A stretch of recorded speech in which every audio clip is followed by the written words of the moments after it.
제공하는 정보는 투자 판단의 참고 자료일 뿐이며 해당 부동산의 가치 또는 매물 가격의 상승 하락을 보장하지 않습니다. 이 시각 부동산 헤드라인입니다. 지역 주택조합이 활성화되는 것과 동시에 관련 분쟁도 이어지고 있습니다. 이에 따라 주택법 개정도 마련되고 있는데요. 전문가들은 조합원 모집 과정에서 허위 과장 광고가 많아 법이 개정됐지만 실제 사업에 대한 위험 부담은 온전히 개인이 판단할 영역이라며 주의를 당부했습니다. 서울 강남 3구와 강북 도심권 아파트의 거래량이 회복세를 나타내고 있습니다. 다만 시장 여건이 불확실한 가운데 지역 간 양극화는 심화될 것으로 전망됩니다.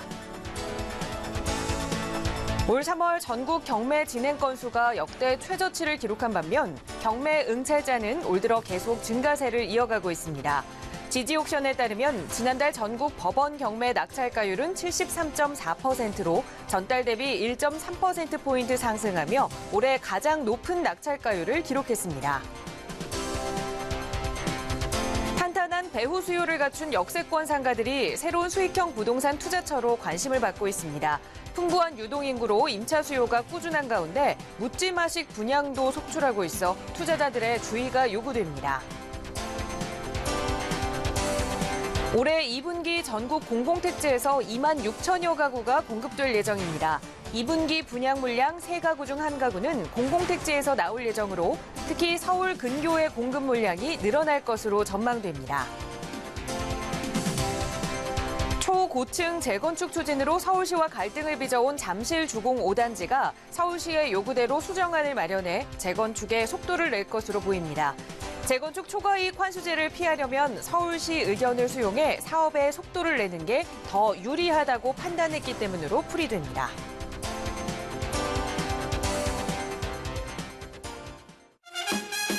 여러분 안녕하십니까? 부동산 골든타임 진행의 김진주입니다.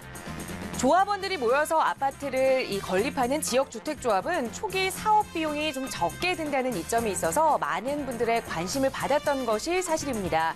하지만 최근 이 묻지마식 조합원 모집 등 과장 또 허위 광고를 둘러싸고 또 여러 가지 피해가 발생하고 있어서 투자자들의 주의가 요구되는 상황인데요. 자, 잠시 후 부동산 이체크에서 이 지역주택조합에 관한 이야기 좀 자세하게 나눠보도록 하겠습니다.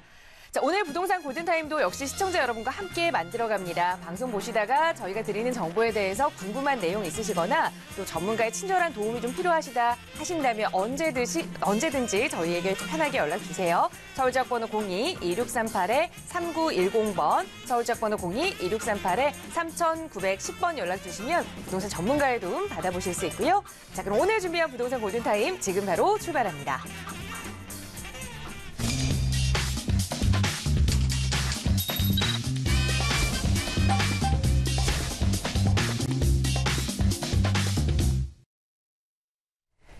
네, 생방송으로 보내드리고 있는 부동산 골든타임 함께하고 계십니다. 매주 목요일 여러분의 성공투자 항상 옆에서 도와주시는 전문가 계시죠? 바로 소개해드립니다. 국토개발연구소의 이윤환 대표 함께하셨습니다. 대표님 어서 오세요. 반갑습니다. 자, 오늘도 이 봄날 부동산 고민들 대표님과 함께 해결하기 위해서 많은 시청자분들 기다리고 계실 텐데요. 그 전에 앞서서 이 지역 주택조합 이야기를 잠시 나눠볼까 합니다. 사실 서민들의 내 집 마련 꿈을 이룰 수 있는 하나의 방법이 지역주택조합이라 많은 분들이 관심을 갖고 있었는데 그런데 또 이 활성화되면서 그에 따른 여러 가지 문제점들이 생기기도 했습니다. 이에 대해서 그 피해를 좀 최소화하겠다라고 법도 개정이 되고 있는 상황인데 자, 앞으로 좀 투명하게 진행이 될 수 있을지 그 이야기 좀 자세하게 들어볼까요? 네. 자, 요즘 이제 많은 곳에서 좋은 위치 또 낮은 분양가로 해서 이렇게 지역주택조합에 대한 가입 문의가 굉장히 많이 들어오고 있어요. 누가 봐도 분양가도 이렇게 저렴하고 위치도 좋기 때문에 내 집 마련하는 목적으로 지역주택조합에 관심을 많이 좀 가질 수가 있을 겁니다. 자, 하지만 이제 들어올 땐 쉬워도 나가긴 어려운 그런 어떤 지역주택조합의 허점이라는 부분을 생각해 본다면 쉽게 그렇게 싸다고 막 그 조합 가입을 한다거나 이렇게 하는 부분에 낭패를 좀 겪게 되는 사례들이 있으니까 요거를 조금 명확하게 좀 분석을 해볼 필요가 있습니다. 자, 현재 지역주택조합에 대한 현황이고요. 앞으로 지역주택조합 투명성을 제고하기 위해서 좀 변경될 수 있는 그런 앞으로의 사항들에 대해서 좀 나눠서 이렇게 말씀을 드려보고 싶습니다. 자, 일단 지역주택조합에 대한 설립인가에 대한 부분이 상당히 좀 활성화됐기 때문에요. 지난 2013년 한 20건에 비롯됐던 것이 2016년에 104건이나 지역주택조합 설립 인가를 받았어요. 그래서 5배 이상 증가했기 때문에 많은 곳에서 여러분들이 이제 광고를 통해서도 많이 이렇게 지켜볼 수 있을 것 같은데요. 자, 하지만 이런 활성화가 동시에 분쟁이 끊임없이 나타나고 있거든요. 자, 조합과 대행사 간의 분쟁, 조합원 내 갈등이라든지 또 대행사의 허위 가장 광고를 둘러싼 여러 가지 분쟁. 자, 이제 무엇보다 중요한 건 가입은 쉬운데 탈퇴가 어렵다는 부분들이 이제 생겨납니다. 그래서 납입금 반환에 대한 분쟁에서요. 납입금 환불을 이행하지 않을 경우 민사소송으로 가거나 좀 이렇게 소송 비용에 대한 부분을 또 조합원들이 나눠서 부담하는데 선뜻 그 의견 일치가 되지 않는 부분들도 있죠. 잘 이렇게 지금 지역주택조합을 살펴보면은 그런 거 저런 거 없이 피해 없이 정말 원하지 않는다면 다시 환불을 바로 해주겠다라고 이렇게 하는 곳들이 많이 있는데 100% 믿을 부분은 아닙니다. 항상 계약서라는 부분에 대해서 이면 계약에 이렇게 보면요, 상당히 이 대행사 측에 유리한 쪽으로 이렇게 되는 그 부분들이 많고 막상 탈퇴를 한다라고 한다면 거기에 들어간 광고비라든지 여러 가지 비용들을 다 내놓고 그리고 나머지 금액을 조금 하려면 하라라는 쪽으로 가다 보니까 결국은 작은 손해라도 보지 않기 위해서 빠져나오지 못하는 그런 사례들이 굉장히 많게 됩니다. 중요한 건 이런 조합 설립에 대한 부분들이 인가가 된다고 손 치더라도요. 그 지역에 있는 토지, 지역조합이라는 거는 외지에서 지역주택조합을 결성을 해서 이 토지 땅 안에 재개발, 재건축을 진행을 한다는 그런 내용인데 결국은 이 토지주들이 나 땅 안 팔아 라는 부분들이 많이 생겨난다면 결국은 사업을 진행하기가 어렵게 된다. 즉 토지라는 확보를 95%는 해야 되는 이 부분들이 많은데 이 부분이 돼야 되는데 통상적으로 70%는 이미 확보를 했다. 80%는 확보를 했다. 90%는 확보를 했다. 라는 측면으로 갔을 때 조금만 더 확보를 하면은 충분히 사업이 진행되겠구나 하다가 결국은 그 5% 10% 안에서 그 매도를 원치 않는 그런 토지주들하고의 마찰 때문에 사업이 길어지는 사례들이 많고 결국 또 어쩔 수 없이 좀 고가를 주고서라도 토지 매입을 하고 나서 조합원들한테 또 이렇게 얘기를 하겠죠.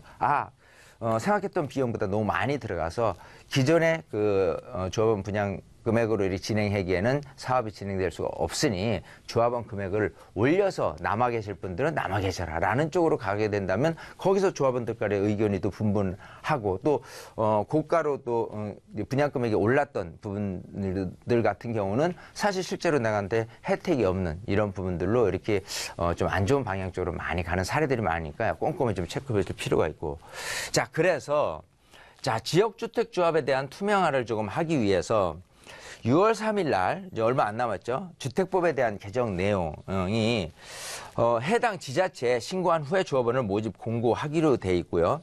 토지 확보, 방금 말씀드린 대로 토지 확보에 대한 증빙 자료 등도 공개를 좀 해야 됩니다. 자, 특히나 이제 그 지자체에 이렇게 신고한 후 조합원을 공개 모집한다는데 지자체가 딱 봤을 때 사업 진행이 좀 어려운 상태다라고 한다면 조합원 모집을 거부할 수 있는 그런 권한도 있기 때문에요.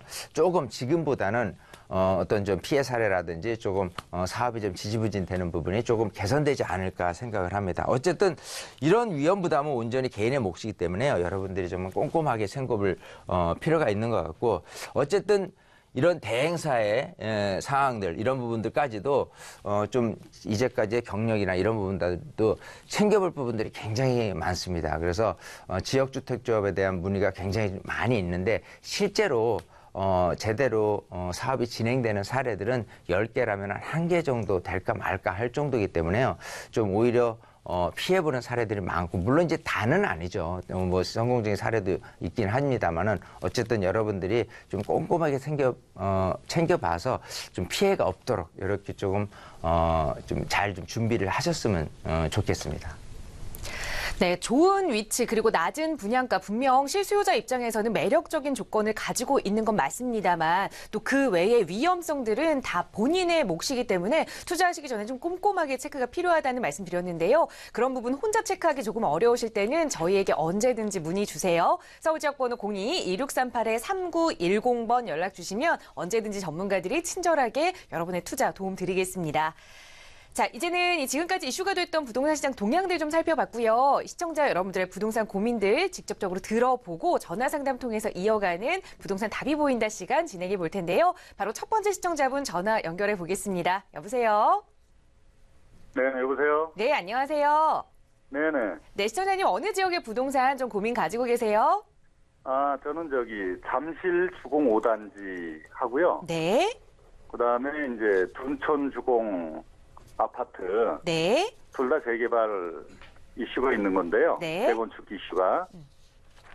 지금 시점에서 어느 쪽에 투자하는 게 더 나을지 그래서 전화 드렸습니다. 네, 아마 그쪽 지역에서 가장 핫한 두 개의 아파트를 좀 고르신 것 같아요. 잠실 주공 5단지 아파트 그리고 강동 둔촌의 주공 아파트 투자 목적으로 지금 재건축 아파트 이 두 개 중에 어느 것에 좀 투자하면 괜찮을지 자 전문가는 어떻게 보고 있을지 자 대표님의 의견 여쭤보겠습니다. 인사 나눠보세요. 네, 반갑습니다. 네, 안녕하세요. 안녕하세요. 네. 네네. 자, 지금 송파구에 예. 그 잠실 주공 5단지 굉장히 이제 뜨거운 감자죠. 자, 그리고 이제 그 강동구에 이제 둔촌 주공 아파트 마찬가지 뜨거운 감자입니다. 자, 어쨌든 두 개를 지금 염두에 두고 이 중에서 하나를 지금 구입하시려는데 네. 구입하시려는 목적이 뭐죠? 투자 목적입니다. 투자 목적이요. 예, 예. 자, 지금 둘 다 좋아요. 일단은 대구나 아파트가 대구 난다면은 입지나 여러 가지 그 조건들이 굉장히 좋기 때문에 사실 둘 다 나쁘지는 않다라고 생각은 됩니다. 하지만 지금 현재 금액 대비해서 나중에 새 아파트가 됐을 때 얼마만큼 조금 더 나은 이익을 얻어낼 수 있느냐 이게 좀 더 중요할 것 같거든요. 네네. 자, 그런 측면에서 본다면 솔직히 우리 시청자분 그냥 거주할 거 아니고 그냥 단순하게 투자라는 관점에서 생각한다면 둘 중에 마음에 조금 두고 계신 게 어느 아파트예요? 네, 본래는 잠실 주공 5단지를 마음에 두고 있었는데요. 예. 최근에 이제 초과이익 환수제 대상으로 예. 올해 추진이 좀 어려워져서 예. 초과이익 환수제 대상에 걸릴 거다 5단지가. 네. 그래서 지금 사실은 고민하고 있습니다. 그러시군요. 자, 일단 좀 결론적으로 말씀을 드리면요. 잠실 5단지 굉장히 좋은 거는 맞습니다만은 둔촌 주공을 저는 좀 선택하는 게 더 유리하지 않을까 생각을 해요. 네. 자, 그 이유는 일단 입지적인 부분으로 따진다면 뭐 잠실 5단지는 그야말로 뭐 한강변이면서 잠실대 일단 아파트 중에서도 가장 이렇게 시세가 높을 수 있는 여건 또 교통 뭐 주거 환경 이런 것들이 다 이제 받쳐줄 수 있기 때문에 좋기는 한데요. 과연 현재 그 시세가 거의 뭐 한 15억에 육박하는 금액에서 새 아파트를 받았을 때 얼마까지 치고 올라갈 수 있느냐는 사실은 조금 미지수입니다. 왜냐하면 이런 잠실 일대 아파트 전체로 따졌을 때 이제는 1, 2, 3, 4단지가 굉장히 가격이 많이 올랐어요. 전보다는. 하지만 아직은 가격이 한 11억, 12억 정도에 머물고 있는 부분하고 또 잠실에서 약간만 좀 벗어나서 이쪽 송파 전역에 있는 일대 아파트 시세를 좀 분석을 해본다면 이렇게 혼자만 굉장히 뭐 15억, 16억 이상으로 치고 올라가기엔 조금 어려움이 많다라는 부분 또 이쪽 그 강동구라든지 그 하남 미사지구라든지 이런 쪽으로 약간만 좀 눈을 기울이면 내 거보다 약간 좀 가격 차이가 많이 날 수 있는 부분이 있기 때문에 과연 현재 금액에서 얼마만큼 올라갈 수 있느냐의 여지는 좀 지켜봐야 될 문제예요. 자, 그런 부분에 하고 플러스 이게 지금 아까 말씀하신 대로 지금 초과이익 환수제를 진행을 하기 위해서 사업시행 인가를 받아야 되거든요. 근데 지금 사업시행 인가를 받기 위한 게 이제 도시계획위원회, 즉 건축 심의를 받아야 되는데 그게 다음 달 한 17일쯤 열릴 거예요. 그래서 그게 통과가 되면은 빠듯하게라도 조금 될 수 있을지 모르지만 만약에 조금 그게 조금 어렵다라고 한다면은 사실 올해 안에 초과이익 환수제를 받기는 어렵게 되겠죠. 그러면 이제 여기 안에 있는 많은 조합원들이 십시일반 그런 이익에 대해서 내가 환원을 해야 된다는 측면에서 본다면은 사실은 전체적인 지금 시세 대비해서 앞으로 치고 올라가기 좀 어렵지 않겠느냐 생각을 하고요. 반면에 둔촌주공 아파트는 물론 이제 송파구 아닌 강동구입니다. 하지만 이 둔촌주공이 차지하고 있는 입지라든지 이 단지 크기 이걸 생각해보면요, 굉장히 좀 위력적인 측면이 많아요. 우선 이 단지가 이제 만들 새 아파트가 된다면은 11,000세대가 되니까 어떻게 보면 대한민국 가장 큰 세대가 될 것이고요. 자, 그리고 이 안에 동북중고등학교라는 어떤 학군이 배치되어 있기 때문에 교육 수준도 굉장히 높고요. 또 근처에 공원이라든지 여러 가지 이용 가능한 부분 때문에 쾌적하고 좀 살기 좋은 쪽으로 계속해서 지금 업그레이드 되고 있고, 또 교통계획도 좀 9호선이 연장이 된다는 거가 있기 때문에 여러 가지 측면에서 강남에서 살았을 때 조금 쾌적하고 좋은, 또 교육 환경 좋은 이런 곳을 생각한다면 둔촌주공이 굉장히 좀 많은 관심을 끌게 되지 않을까 생각이 되고, 현재 시세 대비해서 본다면 오히려 지금 대비해서 조금이라도 더 가격 상승 여지가 있지 않겠느냐 생각을 하거든요. 그래서 물론 장기적인 차원에서 잠실이 좋긴 한데 현재 금액이 조금 많이 높아진 탓, 그리고 현재 금액에서 과연 20억으로 치고 올라가는 데 있어서 조금 무리가 따를 수 있는 그런 단점적인 부분을 아직은 둔촌주공이 그냥 10억 전이다라고 한다면 그게 새 아파트가 돼서 잠실만큼이나 좀 인기를 끌 수 있다라고 생각한다면 금액이 1억, 2억 정도는 더 올라갈 수 있는 여지가 있지 않을까 생각을 하고요. 또 전체적으로 둘 중을 다 비교를 해본다면 아무래도 내가 실제 들어가는 실투자금 자체도 둔촌주공이 조금 더 유리하지 않을까 생각을 해요. 그래서 정말 잠실주공 5단지를 저도 굉장히 좋아하는 곳이기는 하지만은 실속적인 부분은 내가 돈을 얼마 들어와서 얼마 기간 동안 얼마의 이익을 좀 볼 수 있느냐, 좀 장기적인 차원에서 꾸준히 그래도 올라갈 수 있는 부분 있다면 좀 이쪽이 또 조금 점수가 높지 않느냐라고 생각해요. 부등호를 친다면 이쪽에 조금 좀 관심을 갖는 게 좀 낫지 않을까 생각을 하는 거고, 어쨌든 여기 같은 경우는 지금 사업이 관리 처분까지 나고 이제 2주를 지금 한 7월까지 지금 7월 정도에나 진행이 될 거니까요. 사실 초과이익 환수제만큼의 이익분을 다 피해서 이렇게 갈 수 있는 유리한 입지가 아닌가 생각을 하거든요. 그래서 둔촌주공을 저는 말씀을 드렸으니까요. 우리 시청자님 잘 한번 더 고민해 보시고 그러고 나서 선택을 하시고요. 시기적으로는 지금 어쨌든 5월 9일 대선까지는 크게는 움직이지 않을 거고 요 기간이 한 2, 3개월은 더 갈 겁니다. 그래서 그 안에 앞으로 한 3, 4개월 안쪽으로 해서 조금 모니터링을 잘 했다가 좀 약간 금액이라도 1,000만 원, 2,000만 원 더 쌀 수 있는 분위기가 형성될 수도 있거든요. 이제 그런 분위기에서 매입을 하면은 딱 맞지 않을까 생각을 합니다. 이렇게 좀 정리를 해드릴게요. 여보세요? 네네. 우리 시청자님 갑자기 아이고, 말씀 많은 도움 적으셔가지고. 지금 네. 사실 제가 고려 못했던 부분까지 잘 말씀해 주셔서 너무 네. 감사합니다. 투자는 무리한 것보다는 조금 편안하게 하는 게 지금은 좋아요. 경제 환경 전체적으로 사실 썩 좋아진다고 얘기할 수는 없는 분위기니까 조금 예. 현실적으로 가는 게 좋지 않을까, 이런 말씀까지 곁들여서 결론을 내드렸으니까요. 잘 한번 예. 고민하시고 선택을 하시면 좋을 것 같아요. 네, 아유 많은 도움이 됐습니다. 예. 이렇게 네네, 정리하겠습니다. 고맙습니다. 네, 시청자님 실속을 조금 더 따져보자면 둔촌주공 쪽으로 투자 마음을 잡아보시는 게 어떨까 조언 드렸으니까요. 꼭 좋은 선택하시기 바랍니다. 오늘 함께해 주셔서 고맙습니다.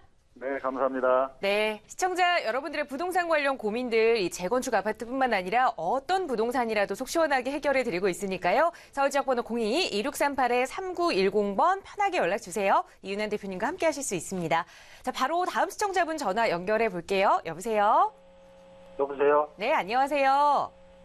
아, 저는 그 미사호마 베르디움 그 분양권을 갖고 있는데요. 네. 그 매도 그 시점을 저 분양권 상태에서 저 피가 형성되면 좀 매도를 하는 게 낫지. 네. 나중에 저 그 입주 때까지나 아니면 입주 후까지 후에 보고서 가격을 보고서 이제 매도하는 게 낫지. 네. 자, 예. 미사 강변 신도시에 이 하남에 위치한 이 호반 베르디움 아파트 분양권을 현재 보유하고 계시는데 이 입주를 할 때까지 좀 기다려야 할지 아니면 분양권 상태에서 좀 매도를 해야 할지 고민이신 것 같아요. 자, 전문가는 어떻게 보는지 자, 대표님과 먼저 인사부터 나눠보세요. 네, 반갑습니다. 예, 안녕하세요. 안녕하세요. 예. 예, 자, 지금 이제 미사지구, 그 미사 강변 호반 베르디움, 혹시 호반 서밋 플레이스 아닌가요? 예, 예, 예. 예. 자, 그러면, 자, 요거를 지금 몇 평을 얼마에 분양을 받으신 상태예요? 40평이고 저 5억 5천이요? 5억 5천이요? 예. 자, 지금은 얼마 정도 시세가 형성이 돼 있죠? 조금 그보다 올랐다고 그러던데요. 프리미엄이 얼마 정도 올랐어요? 그게 중요하죠. 아무래도 왜냐하면 지금 금액보다 프리미엄이 더 올라갈 수 있는지 없는지에 대한 여부가 중요할 것 같거든요. 뭐 한 7, 8천에서 뭐 그 정도 얘기하던데. 7, 8천 정도. 자, 그러면 지금 시세로 따진다면은 한 뭐 6억 3천이나 자, 요 정도 시세가 될 것 같고요. 예. 자, 우리 시청자님은 그 마음이 어떠세요? 끝까지 한번 가져가고 싶으신, 혹시 나중에 입주를 좀 계획을 하시는 건지 아니면 그냥 그 투자적인 관점에서만 지금 보유를 하고 계신 건지. 투자 목적입니다. 투자적인 관점이에요. 예. 자, 그래서 매도를 하고 예. 다른 데를 투자하는 게 낫지. 아니면 그 2009년 뭐 강동구나 그런 데가 입주 물량이 많다는데 네. 그 후까지 갖고 가는 게 낫지. 솔직히 말씀드려서 예. 정말 투자적인 관점에서만 생각을 한다면 예. 제 개인적인 입장에서는 사실 어느 적절한 시기에 빠져나와서 다른 거를 하는 게 좀 낫지 않을까 생각을 해요. 예. 자, 앞으로 이제 2년인데, 자, 일단 장점부터 말씀드리고 단점적인 부분을 조금 이렇게 곁들여서 말씀드려서 왜 제가 단점이라는 부분에 결론을 내드렸냐 말씀을 드려볼게요. 예. 자, 장점은 분명히 있습니다. 자, 하남 미사지구라고 한다면, 그야말로 이제 서울 강동구 쪽 뭐 또 이상 이렇게 그 택지지구로 조성되면서 많은 관심을 좀 불러일으키는 곳이고 굉장히 좀 핫한 곳이죠. 자, 그 강동구라는 장점 자체가요. 자, 이쪽이 살기 굉장히 좋은 동네죠. 공기도 좋고 교육도 잘 돼 있고 교통도 좀 오히려 좀 생각하면 외곽으로 빠져나가기도 좋은 그런 입지를 갖고 있다라고 해서 굉장히 인기가 좋은 지역인데 이 하남 미사지구가 들어오면서 여기가 전체적으로 36,000세대거든요. 자, 이런 뭐 강남이라든지 송파라든지 이런 곳까지 이렇게 흡수되는, 그리고 좀 외곽에 계신 곳까지 이렇게 흡수되는 부분 때문에 실제 지금 말씀하신 대로 프리미엄이 조금 많이 이제 붙어 있는 상태거든요. 자, 그리고 지금 그 미사 강면 호반 서밋 플레이스 자체가 이렇게 쭉 보면은 이렇게 5호선 연장되는 곳하고 굉장히 좀 연접돼 있는 장점이 분명히 있어요. 자, 그러면 단점을 좀 이제 말씀을 드려본다면 지금 이쪽 영역 자체가 지하철역 가깝고 다 좋은데 실질적으로 내가 이제 이런 그 주거지의 아파트에 산다라고 했을 때 이런 중심 상업지 근처에 있는 아파트들이 얼마만큼 가격이 치고 올라가느냐는 상대적으로 이 근처에서도 초중고등학교하고 맞물려 있는 그런 판상형 아파트 단지하고 비교를 한다면 실질적인 어떤 거주라는 부분을 좀 원하는 그런 효과는 솔직히는 그런 판상형 아파트에 또 이렇게 초중고등학교 학군이 잘 돼 있는 이런 곳을 점점점 선호하게 돼요. 그래서 여기 위치는 좋은데 말씀드린 대로 일반 분들이 이쪽 하남 미사지구를 선택하는 이유 자체를 꼭 교통에만 두는 게 아니라 워낙 이쪽이 교육도 잘 돼 있는 데다가 새 아파트 위주로 돼 있기 때문에 자녀 교육시키면서 출퇴근을 목적으로 하시는 분들이 굉장히 많아요. 그래서 교통이라는 측면을 너무 이렇게 민감하게 생각하기보다는 오히려 교육적인 측면을 조금 더 많이 이렇게 점수를 두고 그러고 나서 선택할 분들이 많을 거예요. 그렇게 된다면 현재 이 근처 여기 말고 나머지에 대한 부분들이 오히려 지금 프리미엄이 지금 아까 말씀드린 대로 7, 8천 됐다. 근데 이제 분양 금액 자체가 뭐 쌌다라고 한다면 그런 거에 조금 더 많이 전세금부터 해서 가격이 올라갈 가능성이 많지 않나 생각을 하거든요. 그래서 지금 현재 있는 프리미엄이 형성이 됐다고 손치더라도 이게 6억 3천에서 7억 8억으로 착착 치고 올라가면 좋은데 공교롭게도 그렇게 가기에는 조금 이렇게 걸림돌이 분명히 있기 때문에 그렇게 뭐 그 입주 단계라고 해서 마구 가격이 상승하기에는 좀 어렵지 않겠느냐. 또 여기 말고도 이렇게 군데군데 이렇게 입주되는 곳들이 지금부터라도 계속 꾸준히 있어요. 그래서 신축이라고 해서 나 혼자만 신축이 아니기 때문에 공급의 희소 가치는 절대적인 부분은 아닙니다. 그렇기 때문에 여기를 적절한 시간에 이제 매도를 하면 좋을 것 같고요. 단지 지금 이제 매도를 하냐 당장 아니면은 조금 놔뒀다 하냐라고 한다면 지금 시기보다는 조금 올 하반기 쪽으로 약간 한 6개월 정도는 조금 기다렸다가 이렇게 매도를 하는 게 좋지 않을까 생각을 해요. 왜냐하면 전체적으로 지금 부동산 경기가 지금 굉장히 지금 하강 국면, 지금 이게 소강 상태라는 분위기고 어쨌든 그 대선에서 어떤 대통령이 나오든 경제에 대한 활성화 그리고 뭔가 부동산에 대한 침체적인 부분을 조금 타개하기 위한 정책을 내세울 거예요. 그러면은 아무래도 가을 이사철을 앞두고서는 좀 전체적인 부동산 시장이 좀 올라갈 가능성이 있습니다. 물론 미국이라든지 이런 그 금리 인상을 한 번 더 했을 때 심리적인 위축 때문에 지금 분위기가 계속 갈 수는 있어요. 하지만 지금 분위기보다 더 꺼지지는 않을 것 같거든요. 그래서 지금보다는 오히려 약간 가격이 좀 상승할 수 있는 여지인 올 하반기 쪽으로 매도 계획을 좀 세워보면 어떨까 이렇게 좀 결론을 내드리고 싶어요. 그러고 나서 또 더 좋은 데로 이렇게 투자를 하실 수도 있잖아요. 2019년 9월 예정이니까 앞으로도 뭐 2년이니까 차라리 올 하반기 하면은 1년 반을 땡겨서 다른 데 조금 투자처를 옮겨서 거기에 좀 이득을 내는 방식으로 변화를 좀 주시면 어떨까 생각을 해요. 여보세요? 예. 예, 이렇게 좀 결론 내드렸으니까 잘 한번 판단하셔서 올 하반기에 조금 그런 쪽으로 한번 행동을 옮기시면 좋을 것 같아요. 예, 말씀 감사합니다. 네. 네, 투자 목적이 강하시기 때문에 올 하반기 정도에 매도하고도 새로운 투자처에 투자하시는 게 더 좋은 투자 방법이 되겠다라는 조언 드렸으니까요. 그때쯤 다시 한번 또 좋은 투자처 물색하셔서 저희에게 상담 주시면 좋을 것 같아요. 함께해 주셔서 고맙습니다. 자, 시청자 여러분들의 부동산 고민 속 시원하게 해결해 드리고 있고요. 방송 보시면서 나도 좀 부동산 해결하고 싶은 고민 있다라고 하신다면 언제든지 서울 지역 번호 02-2638-3910번 연락 주세요. 친절하게 전문가의 도움 드릴 거고요. 바로 다음 시청자분 전화 연결해서 말씀 이어갈게요. 여보세요? 네, 여보세요. 안녕하세요. 네, 안녕하세요. 자, 시청자님 어느 지역의 부동산 좀 고민 좀 해결해 드릴까요? 저희는 마포구청 앞에 있는 네. 두산 센티움 오피스텔이거든요. 네. 4년째 되어 가는데 저희가 매도 시점을 좀 알고 싶어서 전화드렸습니다. 네. 지금 마포구청 바로 앞에 있는 두산 오피스텔을 보유하고 계시는데 지금 4년째 투자 목적으로 보유하고 계시는 거죠? 예, 네. 네. 계속 좀 가져가야 할지 아니면 매도해야 하는지 매도 시기. 자, 관련된 이야기 좀 대표님께 들어보겠습니다. 자, 대표님과 네. 인사부터 나눠보세요. 네. 네, 반갑습니다. 네, 안녕하세요. 안녕하세요. 네. 네. 자, 지금 이제 뭐 4년째 갖고 계신 이게 정확히 어디죠? 마포구청에서 3분 거리거든요. 네, 3분 거리 어디예요? 예. 성산동이고요. 예. 두산 센티움 오피스텔입니다. 상암 두산 그 위브 센티움 이 오피스텔이죠?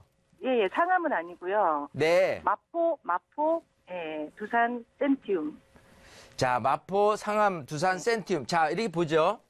예. 자, 지금 마포구청역 바로 앞쪽에 있죠? 예, 바로 앞에 자, 있어요. 오피스텔이고 네, 몇 평이죠? 15평이에요. 15평이면은 지금 원룸 형태죠. 실제 전용은 한 7, 8평 정도 되는 거죠? 예, 7.5평 정도 되죠. 자, 좋습니다. 자, 요거를 한 4년 전이라고 그래서 2014년에 분양을 받으셨을 때 금액이 얼마예요? 저희가 산 금액은 1억 8,200이에요. 자, 산 금액이 1억 1억 8,200. 8,200만 원. 예. 자, 지금 현재 그 월세를 받고 계실 것 같거든요. 예, 월세. 예, 보증금하고 월세가 얼마예요? 1,000만 원에 60이죠. 천에 60? 예, 따로 이제 부가세는 저희가 받고 있고요. 융자는요? 융자는 저희가 없습니다. 융자는 없으시고. 예. 자, 이렇게 보죠. 예. 지금 마포구청역 옆에 딱 보니까 좀 분홍 색깔이잖아요. 예. 자, 여기가 그야말로 상업지구입니다. 네. 자, 상업지구에서 이렇게 탄생된 이렇게 몇몇 오피스텔들이 그 당시 이렇게 분양이 좀 됐었고요.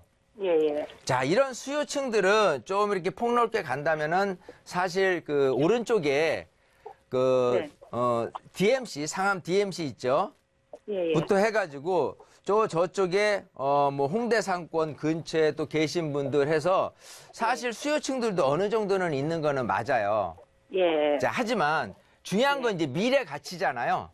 그렇죠. 자, 내게 과연 가격이 올라가려면 네. 현재 아까 얘기한 대로 1억 8,200에 보증금 1,000에 60에서 자, 임대 금액이 상승하는 요인이 있어야 될 거고요. 그렇죠. 네. 자, 그리고 물건이 정말 제한적으로 더 이상 이렇게 많이 나오지 않고 내 물건만이 있는 공급의 희소 가치가 있어야 돼요. 그렇죠. 자, 그리고 원룸이죠. 예. 자, 이렇게 본다면 지금 이제 분양 금액에서 현재 매도를 한다면 그 가격이 어때요? 한 1억 7천부터 시작하겠다고 하더라고요. 자, 그러면 약간 가격이 떨어진 거죠? 예. 예, 오히려. 자, 그래서 부동산을 선택할 땐 그렇습니다. 처음에는 이게 일단은 내가 목적이 수익형 부동산이잖아요. 네. 자, 근데 차익을 내려고 생각했더니 오히려 차익은 더 나질 않고 약간 뭐 손해를 내고 이렇게 팔거나 이렇게 해야 되는 지금 상황에 놓여 있는 거잖아요. 네. 이렇게 생각을 해보시면 제일 좋아요. 네. 만약에 보증금 뺀 1,000만 원을 뺀 그 금액이 1억 7천이잖아요. 네. 그럼 1억 7천 있으면 이거 하나 더 사시겠다는 마음이 있느냐 없느냐가 굉장히 중요할 것 같아요. 저희는 집을 살려고 하거든요. 그래요. 예. 자, 제가 이제 결론을 말씀드리면 사실은 이거는 매도를 하는 게 맞지 않나 생각을 해요. 그렇죠. 네. 자, 왜냐하면 이게 이제 가지고 있는 게 수익형이라고는 하지만 예. 수익형이래도 옛날에 가지고 있는 수익형 오피스텔 같은 경우는 가격이 올랐어요. 1억 8천에 사면 지금 시세는 한 2억 5천 정도 됐기 때문에 예. 일단 시세 차익은 내고 나서 지금부터라도 또 고민할 수 있는 여지가 있는데 예. 일단 내가 산 금액에서 가격이 올라갈 수 있는 여지는 현재는 보이지가 않아요. 그렇죠. 그런 상태에서 수익형으로만 이렇게 월세 수익 비율로 이렇게 계산해보면 뭐 그렇게 높게 나타나는 편도 아닙니다, 사실은. 그렇죠. 자, 그러면 네. 수익형이라는 목적으로 해서 차익이 조금 곁들여져야 되는데 차익형이라는 부분을 내가 조금 이렇게 기대할 수가 없다. 수익형이라도 월세가 좀 많이 나올 수 있는 여건이 아니다라고 하면 이것저것 또 당시 분양됐을 때 그 분위기, 어떤 좋은 입지 이런 것만 갖고 있으되 앞으로의 미래 가치는 별로 없어 보이거든요. 네. 왜냐하면 이 저쪽 그 성산 이제 마포 DMC라든지 이쪽 같은 경우도 오피스텔이 있거든요. 또 수색이라든지 군데군데 지금 오피스텔이 조금씩 탄생이 되고 있어요. 그래서 혼자만 아까 공급의 희소 가치가 있을 수는 없고 다른 곳도 경쟁자들이 많이 서서히 나오기 때문에 그리고 또 여기가 이제 그 워낙 그 상업 지역이기 때문에 그야말로 오피스텔을 분양할 수 있을 조건은 굉장히 좀 잘 갖춰 있는 상태예요. 네네. 자, 그런 상태에서 더 앞으로 좀 가격이 오르고 수익률이 올라가고 이런 장점적인 부분은 별로 없다. 그리고 1억 7천이라는 자금이 좀 많이 묻혀 있으니까 제가 봤을 때는 이걸 과감히 조금 매도를 하고요. 시점을 떠나서. 네네. 그러고 나서 좀 더 좋은 투자를 하는 게 낫지 않나. 지금 뭐 주택을 살까 뭐 이런 고민을 하시잖아요. 예. 사실 보면 이런 그 원룸형 오피스텔보다는 차라리 그 분리형 원룸이나 투룸 오피스텔이나 이런 것들은 전세가 받쳐주기 때문에 그거 매매 금액이 막 올라가는 현상들이 있어요. 그러니까 단점이 이렇게 원룸이라는 부분 때문에 내가 실제 거주를 목적으로 사시는 분들이 별로 없고 수익형 부동산으로 가져갈 분들에 의해서 가격이 책정되기 때문에 가격이 안 오르는 거거든요. 그래서 이걸 과감히 정리하고 좀 다른 방향, 좀 방 개수가 조금 많은 거 아니면 아파트라든지 좀 더 다른 그 종목으로 이렇게 좀 변화를 주는 게 어떨까 싶거든요. 네. 네, 좀 투자는 가감하셔야 될 거예요. 네, 알겠습니다. 네, 우리 감사합니다. 시청자님 꼭 세미나 오세요. 그래서 좀 더 적극적으로 좀 어떤 식으로 좀 방향을 전환해야 될지 조금 자세하게 일러드리도록 할게요. 네네, 감사합니다. 네. 수고하셨습니다. 네, 이제는 과감하게 좀 정리를 하고 매도할 타임이다라는 조언 드렸고요. 조금 더 자세한 내용은 잠시 후에 안내되는 세미나 좀 참여해 보시면 좋은 정보 얻어가실 수 있을 것 같습니다. 함께해 주셔서 고맙습니다. 네. 시청자 여러분들의 부동산 고민 상담 도움드리고 있고요. 자, 지금 시청자분들처럼 늘 전화 상담으로는 많은 이야기 못 나눠서 조금 아쉬운 분들 계실 겁니다. 그런 분들 위해서 이윤환 대표님과 함께 하실 수 있는 세미나 준비되어 있거든요. 자, 무료 세미나 안내 좀 해주실까요, 대표님? 네. 자, 지금 이제 날이 따뜻해져서요. 여러분들이 활동하기 굉장히 좋을 때죠. 자, 겨울철 내내는 좀 추워서 또 여러 가지 이제 핑계가 나올 수 있는데 요즘은 일부러 운동 삼아서라도 어지를 좀 다니시는 게 좋을 것 같아요. 자, 이렇게 방송을 시청하면서 여러분들이 얻어내시는 영역이 굉장히 좀 많을 겁니다.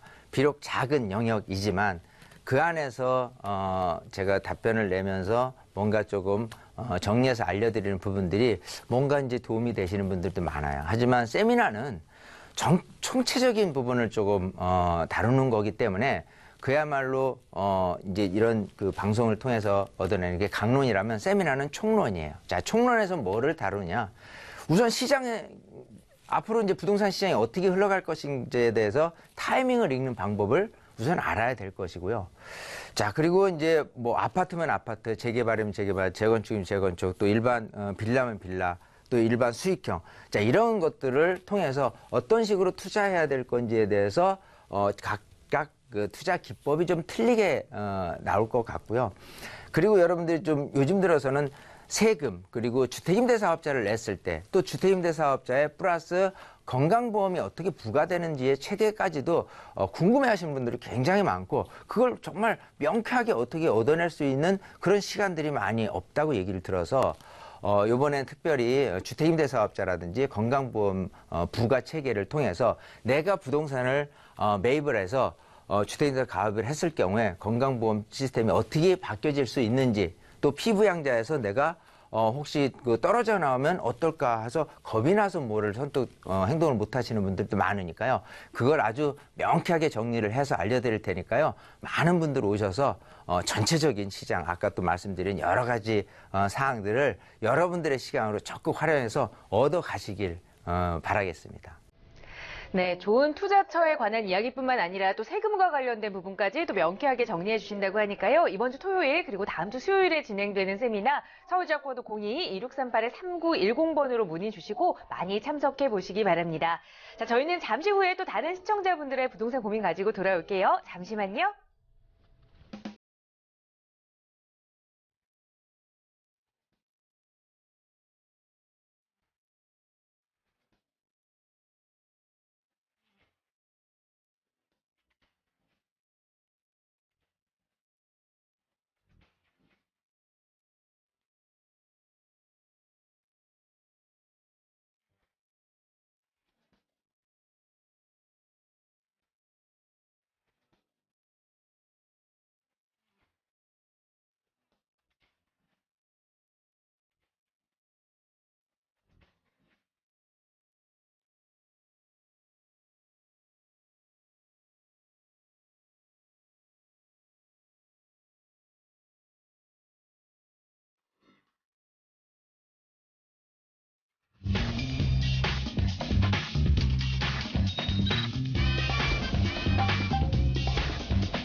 네, 부동산 골든타임 함께하고 계십니다. 이 시간 목요일 여러분의 부동산 관련 고민 속 시원하게 해결해드리는 시간으로 이어가고 있죠. 계속해서 이윤환 대표님과 함께하고 계시고요. 자, 올해가 시작되고 나서 이 부동산 시장의 주요 키워드는 바로 이 수익형 부동산이 아닐까 싶습니다. 계속해서 투자자들의 이 수익형 부동산에 대한 관심이 커지고 있는 상황인데요. 그만큼 또 주의해야 할 사항들이 적지 않다고 합니다. 그 점들 지금 이 시간 통해서 좀 꼼꼼하게 체크해 볼 텐데요. 대표님, 수익형 부동산 관련된 이야기 좀 나눠볼까요? 네. 자, 지금 이제 이렇게 금리가 낮은 상황에서 그 은행에 놔두는 것보다는 그래도 수익형 부동산이 낫다라고 생각을 또 하실 거고 수익형 부동산들도 여러 가지 종류가 있을 테지만 정말 소액이야 뭐 작은 소형 뭐 오피스텔이라든지 이런 부분들로 이렇게 가지가 있지만 좀 관리적인 측면에서 조금 이렇게 좀 편한 게 없을까라고 생각하시는 분들이 그야말로 상가 투자에 많은 관심을 갖고 계십니다. 자, 지금 근데 이런 그 기사가 나왔죠. 신규 분양 상가 임대료 부풀리기 경계를 해야 된다라는 부분이 있어요. 자, 이런 경계를 해야 되는 게 분명한데도 불구하고 이거를 놓치고선 선뜻 그 분위기에 따라서 이렇게 분양을 받으셨다가 좀 이렇게 낭패를 겪는 분들도 많으니까요. 꼼꼼하게 체크하는 어떤 가이드라인이랄까 이런 체크 포인트를 여러분들한테 말씀을 드릴 테니까 잘 한번 좀 경청을 해보시길 바라겠습니다. 우선 상가 투자를 할 때 내가 얼마고 앞으로 임차 금액, 즉 월세 보증금 월세 금액이 얼마가 될 것이라는 걸 대직을 예측을 해서 하는데 그걸 100% 믿을 수만은 없는 겁니다. 분양하는 업체 측에서는 당연히 부풀릴 수 있는 부분이고요. 자, 그래서 상가 투자할 때는 임차인의 시선으로 내가 접근을 해봐야 돼요. 역지사지라는 지혜가 이제 필요할 텐데요. 보증금 월세 이런 게 적절한지 주변 시세 파악을 하고 꼭 임차인 3명 이상에게 근처 가서 확실하게 임차 금액, 월세 금액이 얼마인지 또 그게 부담되지는 않는지 또 앞으로 현재 시세에서 더 올라갈 수 있는지 그렇지 않은지에 대해서 분명히 판단을 하고 가시는 게 첫 번째. 왜? 일단 상가라는 부분이 월세가 굉장히 약하게 나온다. 그럼 내가 그 분양 금액에 분양을 받을 필요가 없었던 거거든요. 더 낮게 분양받을 수 있었던 걸 공연히 그렇게 월세라는 부분들을 확인 않고 이렇게 했을 때 낭패 사례가 있다. 분양 금액이 적정한지 확인을 해야 되겠죠. 그래서 아까 말씀드렸대로 이 고분양 금액 이런 부분들이 좀 굉장히 조금 많이 이렇게 광고 홍보에 의해서 여러분들이 조금 이렇게 현혹되는 부분들이 많이 있다. 또 신규 임대 시장에서의 구조적 특성들이 있어요. 자, 일단 처음에 이제 임차인으로서 들어갈 때는 권리금이 없는 상태에서 이제 비싼 임대료를 감수하고 이제 들어가요. 하지만 이제 그분이 나갈 때는 권리금을 받고 챙겨 나갈 요량이기 때문에 사실 현실적인 임대 금액이 아니라도 이렇게 권리금이 없는 상태로 들어옵니다. 하지만 다음 임차인은 권리금을 내고 비싼 임대료까지 내가면서 했을 경우에 채산성이 너무 저해되기 때문에요. 그야말로 현실적으로 그런 식으로 그 월세를 내서는 들어가기 어렵겠다라고 해서 첫 번째 이후에 임차자, 세입자를 맞이하는 거는 원하는 대로 하는 거는 조금 어려움이 많이 따른다. 그래서 이중고로 가는 사례들이 많으니까 고분양가에 대한 부분을 굉장히 조금 조심해야 될 부분이 있고요.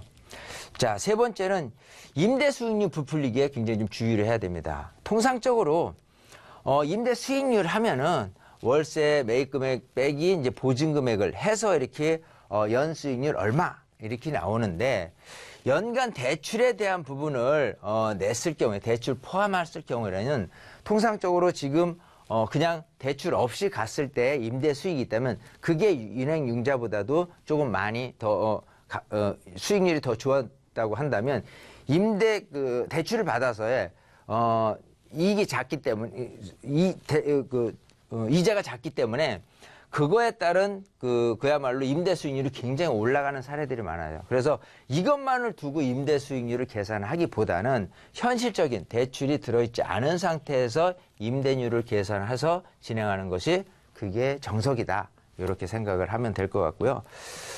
적절한 대출이 좀 필요할 것 같아요. 그래서 대출금은 상가 매입 금액의 한 30% 이내가 적정할 것 같고요. 자금 부족으로 한다고 그러더라도 한 50%를 넘지 않는 한도 내에서 좀 대출을 일으키는 게 좋지 않나. 어쨌든 무리한 레버리지가 무거운 짐으로 좀 될 수 있습니다. 왜냐하면 이제 임대를 안 내기 시작한다거나 이랬을 때 그야말로 아무리 보증금을 까서 이렇게 차감을 하면서 이렇게 진행한다고 손치더라도 당장 월세가 없을 경우에 은행 이자를 부담해야 되는 그런 부분들이 나서기 때문에 적절한 대출이 좀 필요하지 않느냐. 어쨌든 신규 분양상가 임대료 부풀리기에 대한 부분을 좀 여러분들이 4가지를 말씀을 드렸으니까요. 꼼꼼히 챙겨보고 그리고 좋은 결정 내리시면 좋을 것 같습니다.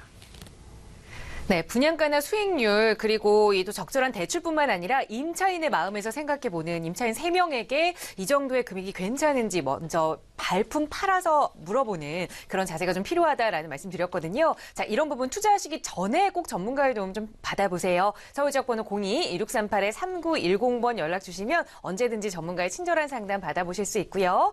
자, 계속해서 시청자 여러분들의 부동산 관련 고민들 전화 상담 통해서 이어가 보도록 하겠습니다. 여보세요? 네, 여보세요? 네, 안녕하세요. 아, 네, 안녕하세요. 네, 시청자님 어느 지역의 부동산 좀 궁금한 점 가지고 계세요?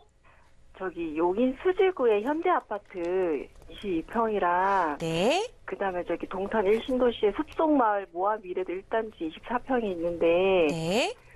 어느 게 매수하는 게 나을지 뭐 언제 사는 게 나을지 뭐 이런 것도 여쭤보고 싶은데. 네, 2개의 아파트 지금 보고 계셨어요. 용인 수지구에 위치한 현대아파트 22평형 그리고 동탄 1신도시 숲속마을의 모아 아파트 24평형 실거주 목적으로 보고 계시는 거예요? 네, 거주하면서 좀 네. 네, 거주하면서도 좀 미래 가치가 더 높은 지역이 네. 어느 지역일지. 자, 두 곳 중 어디를 좀 선택하면 좋을지 대표님께 여쭤보겠습니다. 인사 나눠보세요. 네, 반갑습니다.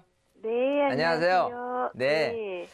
자, 지금 용인시 수지구에 있는 아파트 네. 하고 동탄 1기 신도시에 있는 아파트. 네. 자, 요거를 이제 비교를 일단 거주를 목적으로 하시는 건가요? 네. 예. 우리 시청자님은 솔직히 어디가 좀 마음에 드세요? 마음에 들긴 아파트가 조금 젊은 젊은 동탄 동탄이요. 1기 신도시에 있는 아파트가 당장 네. 집에서 살면은 훨씬 더 편하고 뭐 구조도 잘 돼 있고 요즘 20평대가 그렇죠? 네. 자, 그래서 거기에 마음은 끌리는데 네. 왠지 모르게 동탄이라는 지역이 좀 서울에서도 멀고 네. 또 뭐 동탄 2기 신도시가 워낙 이제 새 아파트로 많이 있으니까 네, 네, 과연 맞아요. 가격이 오를까? 맞아요. 그죠? 그래서 지금 생각하시는 건 내가 조금 이렇게 새 아파트 아니라도 좀 헌 아파트로 가서 혹시 네. 그게 또 가격이 더 오른다면 그냥 감수하고 그렇게 살까? 네, 이렇게 네, 좀 맞아요. 생각하시는 것 같아요. 맞아요. 네, 그죠? 네. 네. 자, 일단은 제가 결론을 좀 투자적인 관점에서 보는 거잖아요. 네. 예, 살기에는 저도 이제 사실 동탄을 굉장히 좀 좋아하는 동네긴 하는데 네. 투자적인 관점에서 본다면 풍덕천동에 있는 현대아파트가 더 유리하다. 이렇게 말씀을 드리고 출발을 해볼게요. 네. 자, 이렇게 지금 지도를요 굉장히 넓게 봤어요. 거의 뭐 경기도 서울 이남 쪽을 다 들여다볼 만큼 이렇게 넓게 봤어요. 네. 여기가 서울입니다. 그죠? 네. 자, 서울이고요. 여기가 풍덕천동이에요. 네. 그리고 여기가 동탄입니다. 맞아요. 네. 자, 근데 쫙 보니까 일단은 서울하고의 이 접근성으로 보면 동탄이 이런 수지의 거리의 2배죠. 그렇죠. 그러다 네. 보니까 솔직히 동탄에서 서울로 출퇴근을 하신 분들이 주변에 많이 있는데 아이고 출퇴근 시간 너무 오래 걸려부터 해가지고 여러 가지 조금 장점은 있지만 단점이 결국은 출퇴근 거리 때문에 이 위로 올라서는 사례들이 굉장히 많이 생겨나요. 네. 자, 근데 이제 분당 쪽은 비싸다 보니까 그렇죠. 그래도 그냥 수지가 조금 만만하다라고 해서 용인시 수지구에 있는 주택으로 좀 옮겨 타는 사례들이 좀 많이 생겨요. 네. 자, 더군다나 여기는 이제 신분당선이 개통이 됐단 말이에요. 네. 지금 요 현대 아파트가 지금 수지구청역 지하철역에서 도보로 한 맞아요. 7, 8분 정도 거리밖에 안 돼요. 네. 네. 단점은 90년대 입주하는 거기 때문에 맞아요. 오래됐다는 단점 하나 때문에 좀 이렇게 새 아파트에서 좀 여유롭게 살고 싶은데 그죠? 자, 일단 제가 결론을 어디로 내드렸냐? 수지 풍덕천동으로 내드렸어요. 네. 자, 이유는 지금 이제 금액을 집값에 대한 산정 기준이 뭐냐면 전세 금액이에요. 네. 물론 동탄도 전세 비율이 굉장히 높게 나타나는 건 맞거든요. 네. 하지만 여기처럼 오른쪽에 동탄 2기 신도시가 11만 5천 가구나 계속해서 공급 계획이 있잖아요. 네. 그럼 여기 계신 분들은 이쪽으로 이제 가기 위한 준비를 하게 되는 거예요. 그렇죠. 그래서 현재 모습에서 전세 금액이 꾸준히 올라가는 현상에 의한 집값 상승이보다는 전세금, 매매 금액이 딱 정체되는 현상으로 벌어질 게 동탄 1기 신도시의 앞으로의 그 매매 금액에 대한 부분이 될 것 같고요. 상대적으로 수지 같은 경우는 아까 말씀드린 대로 이렇게 생각해요. 동탄에 살다가 너무 서울하고 출퇴근 시간이 머니까 조금 이렇게 위로 올라다 보니까 너무 비싸. 그러다 보니까 갈 수 있는 데라면은 그래도 분당선을 이용해, 신분당선이든 분당선을 이용해서 출퇴근할 수 있는 곳, 즉 분당 아래쪽을 이쪽에서도 겨냥을 좀 할 것이고, 여기도 마찬가지 판교 분당 쪽에서 자녀 교육, 판교 테크노밸리도 있고 여러 가지 측면에서 실제 이쪽에서의 근무하시는 분들에 의해서 거주지를 선택한다면 비싸면 또 일로 내려오는 게 수지에 있는 주택일 것이고, 또 서울에 있는 곳에서도 주택 가격이 비싸니까 좀 아래로 흘러나오다 보면은 수지 쪽을 거쳐서 또 이제 광교인데, 광교가 얘를 또 더 비싸거든요. 맞아요. 자, 그러면 수지밖에 없는 거예요. 즉, 뭐든지 부동산이라는 게요, 이런 식으로 깔때기 모양으로 이렇게 많은 사람들이 몰렸을 때 뭐부터 올라가냐? 전세금부터 올라가는 거예요. 당장 봤을 때는 90년대이기 때문에 이렇게 새 아파트에 대한 기대치는 많아요. 하지만 이거보다 더 큰 영역, 즉 거기도 마찬가지. 일단 교통은 기본이죠. 교통 때문에 온 거니까. 좀 애들 키우기 괜찮느냐, 거주 환경이 괜찮느냐라고 한다면 이쪽 신분당선 영역에 있는 지하철 역세권을 기초로 해서 많은 곳들이 지금 개발이 되고 있어요. 자, 그래서 거주 환경 자체도 어떤 주거 인프라가 계속해서 개선되고 있기 때문에 살기는 너무 좋아진단 말이죠. 그래요? 그런 측면에서 본다면 전세 금액이 현재 모습보다도 꾸준히 올라갈 가능성이 다른 지역보다도 훨씬 높게 나타나는 거예요. 그렇기 때문에 그냥 살면서 이왕이면은 내가 그냥 사는 모습만이 아니라 살고 있는데 집값이 좀 뭐 1,000만 원, 2,000만 원 막 좀 올라가더라. 그렇죠. 자, 그러면은 아무래도 기분은 더 업될 수 있으니까요. 그렇죠. 여기를 들어가시되 올 수리하고 들어가시면 조금 더 만족도가 높아질 수 있어요. 예, 뭐 수리 비용이야, 인테리어 비용은 통상적으로 뭐 한 평당 100만 원 정도 잡으면 되니까 20평대다 그러면 한 2천만 원 정도 되면요, 완전히 올 수리를 해서 들어갈 수 있으니까 그렇게 해서 하게 되면 그냥 현실적인 만족감, 그리고 집값을 올 수 있는 여지인 어떤 그 일반적인 수요층들의 몰림 현상을 내 아파트로 많이 이렇게 집중화될 수 있는 여지가 크니까 여기를 선택하는 것이 훨씬 좀 유리하지 않을까, 이렇게 말씀드리고 싶어요. 산다 그러면 언제쯤 사는 게 좋을까요? 사는 거는 지금부터 이제 올 여름 중순까지는 사실 좀 비수기 쪽으로 갈 거예요. 자, 그래서 매수 시점으로 따진다면 올 중반기 또는 미국이 지금 금리를 인상을 한다라는 부분이 실질적으로 가시화된다면 그런 분위기, 즉 집을 사겠다는 심리적인 어떤 지금 불안감이 계속 이어질 거예요. 그래서 잘 모니터링 했다가 올 중반기로 살지 아니면 약간 조금 늦춰 살지는 좀 계속해서 뉴스나 이런 것들을 살펴보면서 좀 이렇게 타이밍을 정하는 게 어떨까 싶거든요. 올 하반기나 뭐 이럴 때쯤이요? 올 하반기를 간다는 거는 만약에 지금 이제 누가 대통령이 됐든 간에 경제 정책을 좋은 방향으로, 그리고 부동산 정책도 좋은 방향으로 분명히 내세울 거예요. 그런 부분이 심리적인 해결이 좀 됐다라고 한다면 다른 지역보다도 여기 수지에 있는 주택부터 먼저 올라갈 거란 말이에요. 전세 금액부터 해서. 자, 그럼 올 하반기로 가면은 안 되겠죠. 근데 그 악재가 미국의 금리 인상을 지금 하기 때문에 심리적으로 불안해지는 거예요. 집을 매입을 하는데 금리 자꾸 올라가면 어떻게 라는 것 때문에 집을 사는 걸 지금 꺼려하는 분위기거든요. 근데 미국이 지금 금리 인상을 지금 하고 이제 작년 말 그리고 올 3월 달에 하고 나서 또 한 차례 두 차례를 더 한다고 얘기는 하지만 그게 현실적으로 안 이루어질 수도 있다는 거예요. 그 분위기를 꼭 살펴서 늦출지 땡길지 요렇게 한번 살펴보시는 게 제일 낫지 않나 생각을 하거든요. 그러니까 그렇게 한번 좋은 결론을 내시길 바라겠고요. 네. 어쨌든 제 말씀드린 대로 마음 한구석에 분명히 갖고 계실 테니까 좋은 선택하시길 바라겠습니다. 네, 고맙습니다. 예, 이렇게 정리할게요. 네, 대표님께서는 신규 아파트보다는 수지에 위치한 아파트 추천 주셨으니까요. 꼭 좋은 선택하시기 바랍니다. 오늘 함께해 주셔서 고맙습니다. 네, 고맙습니다. 네, 시청자분들의 이렇게 실수요 그리고 투자 목적에 맞춘 시청자분들 고민 상담 도움 드렸는데요. 저희 방송 끝난 이후에도 전화 상담 계속 열어두겠습니다. 서울 지역번호 02-2638-3910번 전화 상담 주시면 친절하게 안내 도움 드릴 거고요. 또 세미나 참여하고 싶으신 분들도 이 전화로 문의 주세요. 이번 주 토요일 날 진행되는 세미나 조금 더 자세한 일정 안내해 드리겠습니다.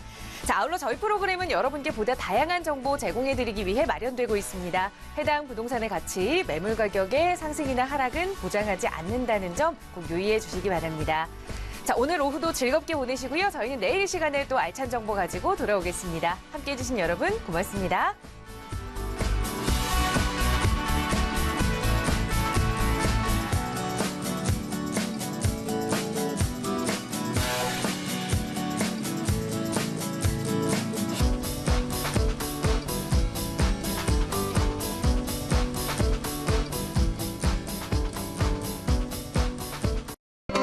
본 방송에서